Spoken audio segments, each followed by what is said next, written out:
다니엘서 8장 1절로 14절까지 한 절씩 교독으로 읽겠습니다. 다니엘서 8장 1246페이지 1절 말씀부터 14절까지 한 절씩 교독으로 읽습니다. 나 다니엘에게 처음에 나타난 환상 후 벨사살 왕 제3년에 다시 한 환상이 나타나니라. 내가 환상을 보았는데 내가 그것을 볼 때에 내 몸은 엘람 지방 수산성에 있었고 내가 환상을 보기는 을레 강변에서이니라.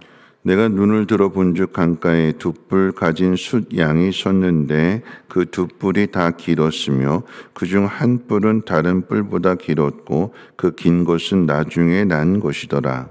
내가 본즉 그 수양이 서쪽과 북쪽과 남쪽을 향하여 받으나 그것을 당할 짐승이 하나도 없고 그 손에서 구할 자가 없으므로 그것이 원하는 대로 행하고 강하여 졌더라. 내가 생각할 때 한 순 염소가 서쪽에서부터 와서 온 지면에 두루 다니되 땅에 닿지 아니하며 그 염소의 두 눈 사이에는 현저한 뿔이 있더라.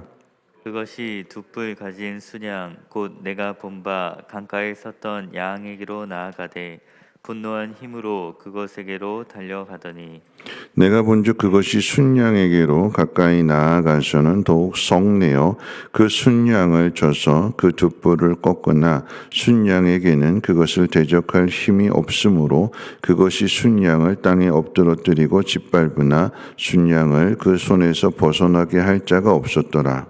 그 점소가 스스로 심히 강대하여 하더니 항성할 때에 그 큰 뿔이 꺾이고 그 대신에 현저한 뿔 넷이 하늘 사방을 향하여 났더라. 그중 한 뿔에서 또 작은 뿔 하나가 나서 남쪽과 동쪽과 또 영화로운 땅을 향하여 심히 커지더니 그것이 하늘 군대에 미칠 만큼 커져서 그 군대와 별들 중에 몇을 땅에 떨어뜨리고 그것들을 짓밟고 또 스스로 높아져서 군대의 주제를 대적하며 그에게 매일 드리는 제사를 없애버렸고 그의 성소를 헐었으며 그의 악으로 말미암아 백성이 매일 드리는 제사가 넘긴 바 되었고 그것이 또 진리를 땅에 던지며 자의로 행하여 형통하더라. 내가 들은즉 한 거룩한 이가 말하더니 다른 거룩한 이가 그 말하는 이에게 묻되 환상에 나타난 바 매일 드리는 제사와 망하게 하는 죄악에 대한 일과 성소와 백성이 내준 바 되며 짓밟힐 일이 어느 때까지 이를꼬 하매 그가 내게 이르되 2300 주야까지니 그때 성소가 정결하게 되리라 하였느니라. 아멘. 사람들은 살아가면서 편한 것을 좋아합니다. 지금 살고 있는 것도 편한데 이것보다 더 편해지기를 바라서 많은 연구를 하고 또 많은 발명품들을 만들어냅니다. 가장 대표적으로 편하게 하기 위해서 자동차를 만들었는데 자동차를 만든 것으로 끝나지 않고 어떻게 하면 길을 쉽게 잘 찾아서 목적지까지 갈 수 있을까 해가지고 내비게이션을 만들었어요. 흔한 우스갯소리로 여자 말 잘 들어야 되는데 내비게이션 말 잘 들어야 된다고 그러죠. 편한 것은 사실이지만 그런데 한 가지 놓치는 것이 무엇이냐면 이 차에 타서 무조건 내비게이션에 목적지 딱 찍어 놓으면 내비게이션이 가라는 대로 가게 돼서 편하기는 한데 그러므로 인해서 사람이 생각할 수 있는 능력을 놓치고 살아가는 거예요. 1년을 살고 2년을 살고 뭐 3년을 살고 뭐 10년 가까이 살아도 내비게이션만 찍으니까 어디에 뭐가 있는지를 몰라요. 내비게이션이 없으면 길을 못 찾습니다. 내비게이션만 그럴까요? 핸드폰도 그래요. 핸드폰 안에 참 별의별 기능이 다 있지요. 다 몰라요. 근데 그 중에 편리한 기능 중에 하나가 뭐냐면 단축 다이얼입니다. 자주 쓰는 전화번호, 가족들의 전화번호를 단축 다이얼에다 1번 남편이나 아내, 2번 자식들. 그래서 길게 안 눌러도 되고 그냥 하나만 누르면 돼요. 1번. 뭐 요즘은 이제 말로다 이렇게 뭐 이야기하면 그러면 그 말이 척척척척 알아서 연결해 줍니다. 그런데 만약 핸드폰 잃어버리면 어떻게 될까요? 핸드폰을 잃어버려서 급하게 남편이든 아내든 자녀든 다른 사람의 핸드폰을 빌려서 연락을 해야 되는데 다른 사람 핸드폰에다 1번 꾹 누르면 될까요? 안 되죠. 번호를 입력해야 돼. 그런데 우리가 하도 단축 다이얼을 사용하다 보니까 우리가 암기할 수 있는, 가족들의 전화번호 암기할 수 있는 이 능력까지 쇠퇴해서 스스로 편리한 것을 찾아가지만 이 자꾸 편리한 것을 만들어내면 나중엔 로봇 만들잖아요. 그러면 인간이 해야 될 일을 그만큼 로봇에게 뺏기게 되는 거예요. 편리한 것은 좋은데 그 편리한 것이 사람에게 모든 것을 다 좋게 해주는 것은 아니더라라고 하는 것입니다. 오늘 본문의 상황도 그런 거예요. 오늘 본문의 상황은 다니엘이 환상을 보게 되는데 벨사살 왕 때 앞에 있는 7장의 내용은 벨사살 왕 원년에 보게 된 것이고 오늘 본문의 상황은 그로부터 2년이 더 지나서 3년째 되는 해에 환상을 보게 되는데 앞에 있는 내용과 비슷한 내용이에요. 느부갓네살 왕이 꿈을 꾸었던 그 내용과도 비슷한 내용인데 조금 더 디테일하게 차이가 있다라고 한다면 내용은 똑같은 내용이에요. 오늘 말씀 가운데 환상을 본 내용을 설명을 드리면 순양이 나타나는데 그 순양의 뿔이 2개가 있는데 한쪽이 더 길다고 그랬어요. 여기서 말하는 이 순양은 벨사살 왕, 지금 다니엘의 상황 속에서 왕이 되어 있는 벨사살이 죽게 되면 그 다음에 이제 메데파사라고 하는 나라가 세워지게 되는데 메데 그리고 페르시아, 이 메데와 페르시아 중에서 페르시아가 더 세서 메데를 무너뜨리고 고레스가 왕이 되는 하나님께서 행하실 일들을 가르쳐 주는 거예요. 바벨론이 무너지게 되고 잠시 메데가 서지만 근데 그 메데도 미디아라고 하는 그 나라도 무너지게 되고 다시 페르시아가 그 지역을 다스리게 되는.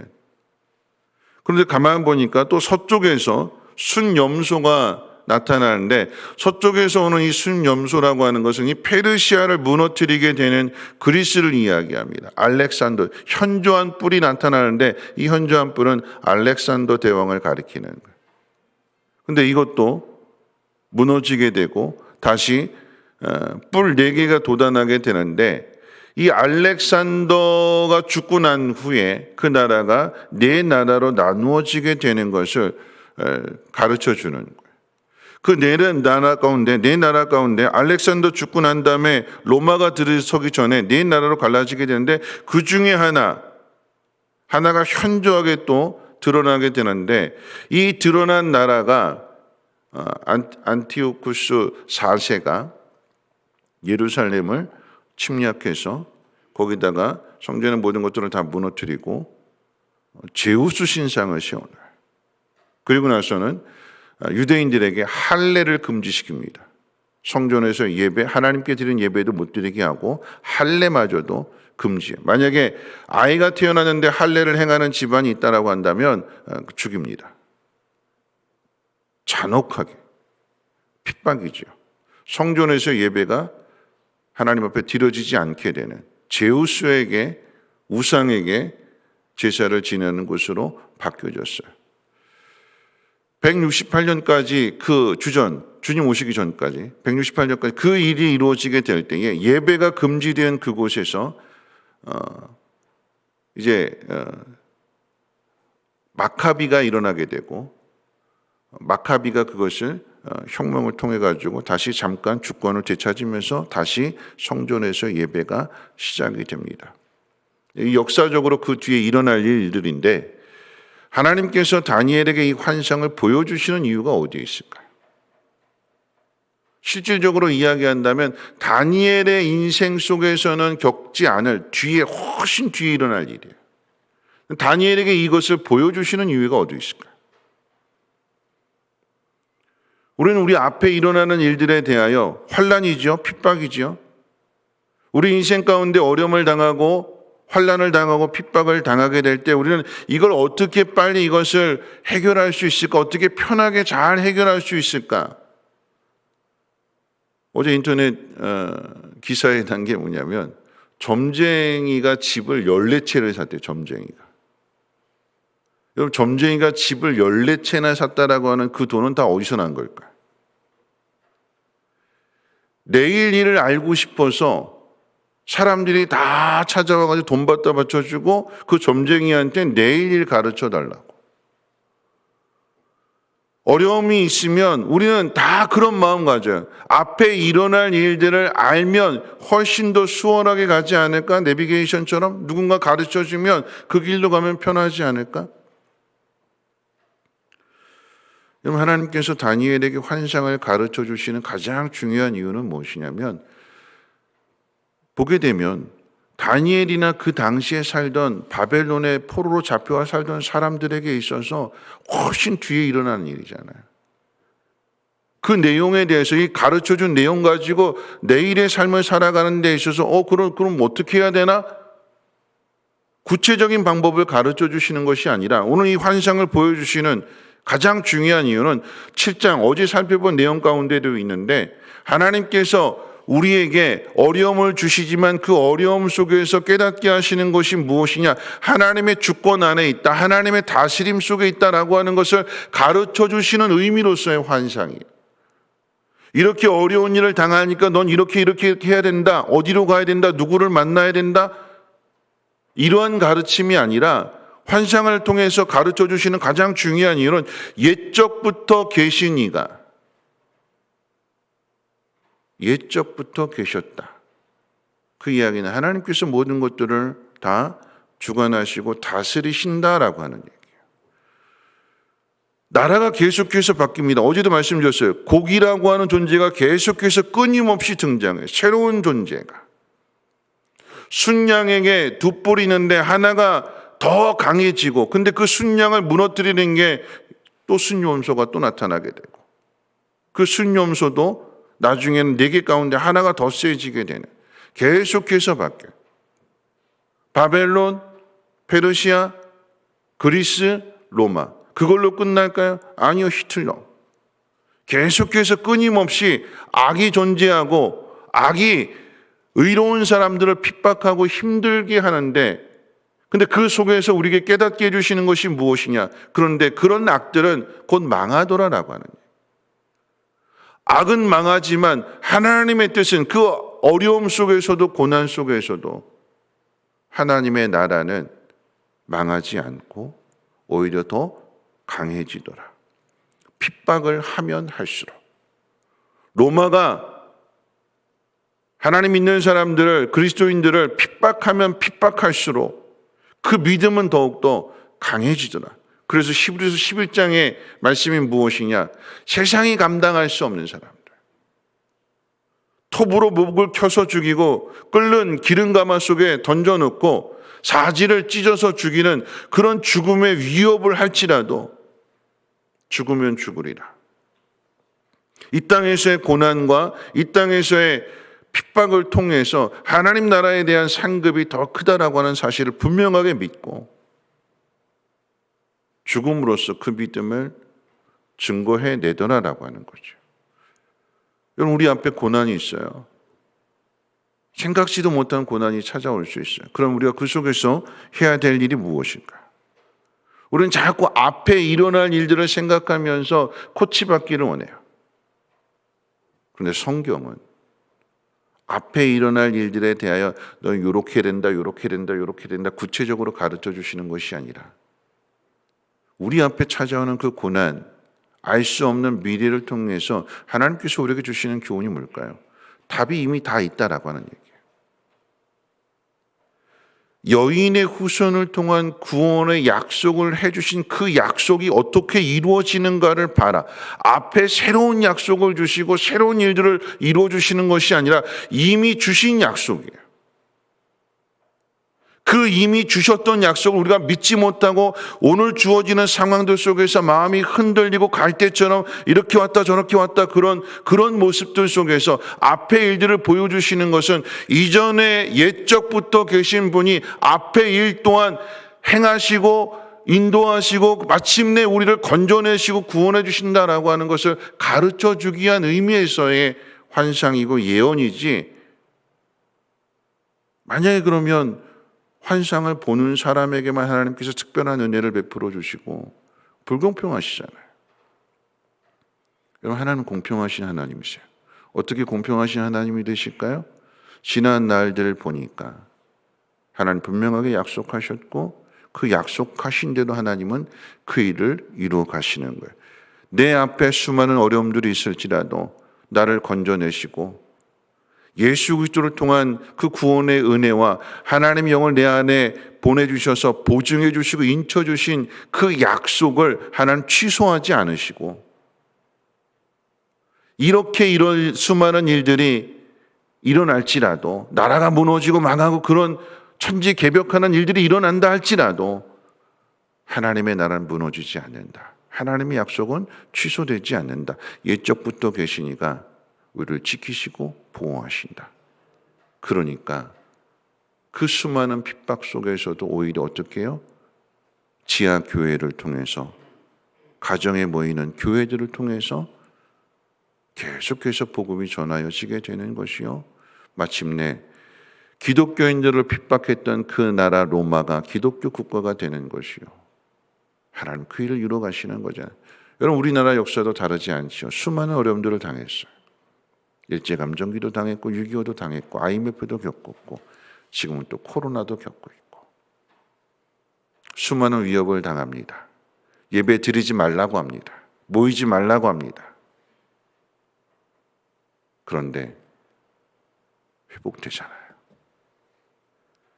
성전에 모든 것 다 약탈되고 거기에 제우스 신상이셨는데 그걸로 끝나는 것이 아니라 마카비 혁명을 통해서 하스몬 왕가의 그 마카비의 일들을 통해서 다시 성전에서 제사를 드리게 되고 할례를 행하게 되고 믿음을 지켜나가는 그런 일들이 이루어지잖아요.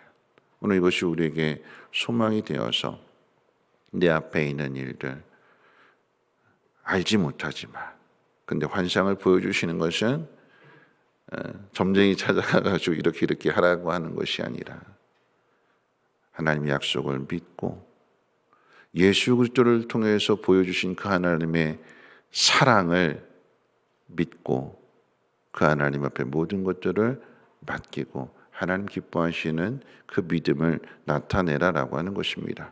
우리에게 고난을 주시는 그 이유는 바로 거기에 있어요.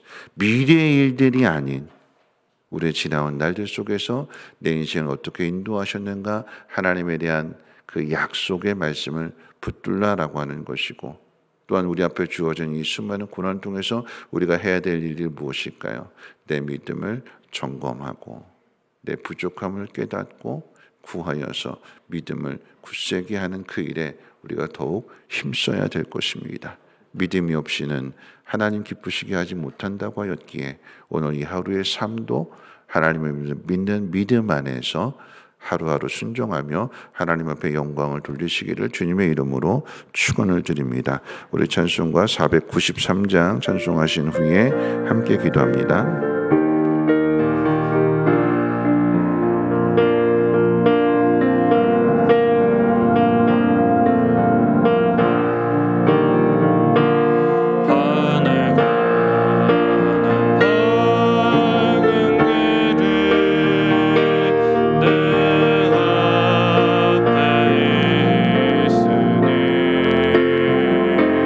슬픈 일을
말씀 생각하면서 함께 기도하실 텐데요. 우린 편한 거 너무 좋아해요. 앞에 고난이 없었으면 좋겠고, 고난이 있다 할지라도 알아서 척척척척 다 해결해 주셨으면 좋겠고, 누군가 도와줬으면 좋겠고, 내가 해야 될 일들을, 그 고난 속에서 내가 해야 될 일, 마치 핸드폰에 단축 다이얼 저장해 놓고 꾹꾹 누르면 편한데 내 기억력은 쇠퇴해지게 되는 것이고 내가 가진 능력은 줄어드는 거예요. 여러분, 우리가 해야 될 일들이 분명하게 있는데 그 일은 고난 가운데 믿음을 지키는 일이에요. 이미 답이 다 있어요. 다 가르쳐 주셨어요. 내가 믿지 못할 뿐이에요. 예수님 보내주셨어요. 사랑을 확증해 주셨어요. 근데 믿지 못해요. 흔들려요. 맨날 하나님 나 사랑하지 않는구나. 아니요, 하나님 사랑하셔서 게으르지 말라고, 나태해지지 말라고, 편한 것 찾지 말라고 끊임없는 고난을 주시는 거예요. 하나님 나라를 소망하라고, 가장 중요한 것을 놓치지 말라고. 오늘 우리에게 주어진 모든 상황들 속에서 하나님, 나에게 오늘 이 시련 주심을 감사합니다. 하나님, 이 시련을 통해서 내 믿음이 정금 같은 믿음이 되게 하시고 하나님을 기쁘시게 하는 삶을 살아가게 하옵소서. 환난이 있지만, 핍박이 있지만 오히려 그 속에서 강하여지게 하시고 하나님의 나라를 이뤄갈 수 있는 믿음의 사람 되게 해달라고 우리 함께 통성으로 하나님 앞에 기도합니다. 거룩하신 하나님, 감사합니다. 하나님, 다니엘에게 환상을 보여주시는데 하나님, 이 환상은 다니엘의 인생 가운데 이루어지는 일들이 아니라 먼 훗날 이루어지게 되는 일들입니다. 하나님, 이것을 미리 보여주시는 것은 옛적부터 계시니까 앞으로 되어지는 모든 일 또한 주관하시고 다스리시니까 그 하나님 믿고 의지하라고, 하나님의 뜻대로 행하라고, 하나님을 기쁘시게 하는 삶을 살아가라고 하는 하나님의 분명한 뜻입니다. 하나님, 오늘 우리에게 주어진 모든 상황들, 하나님, 고난이 없었으면 좋겠고, 고난 당할 때 누가 내 길을 좀 가르쳐 줬으면 좋겠고, 편하게 쉽게 그것을 이겨내는 것이 아니라 하나님 주신 약속의 말씀을 붙들고 하나님 말씀을 의지하고 하나님의 뜻대로 순종함으로 믿음을 지키고 하나님을 기쁘시게 하는 그런 우리 모두가 되어지게 도와주시옵소서. 이기는 사람이 되기를 원합니다. 하나님, 그런데 그 이김이 나와 함께 하시는 하나님으로 인하여서 내가 승리하기를 소망하오니 하나님, 내 심령을 강하게 하여 주시고 하나님, 내 능력을 하나님 강하게 하여 주셔서 하나님과 함께 그 모든 일들을 이겨내게 하여 주시고 하나님의 나라를 이뤄갈 수 있는, 나와 함께 하시는 하나님의 세상 가운데 증거함으로 내가 있는 그 자리에서 하나님의 영광의 빛을 비추어갈 수 있는 우리 모두가 되게 하옵소서. 다니엘이 그러했던 것처럼, 에스겔이 그러했던 것처럼 하나님, 사람들의 단단한 마음을 녹이고 그 마음속에 하나님의 살아계심을 증거할 수 있는, 나 자신의 삶을 넘어서서 다른 누군가에게도 선한 영향력을 끼칠 수 있는, 저들을 하나님 앞으로 인도할 수 있는 축복의 통로가 되게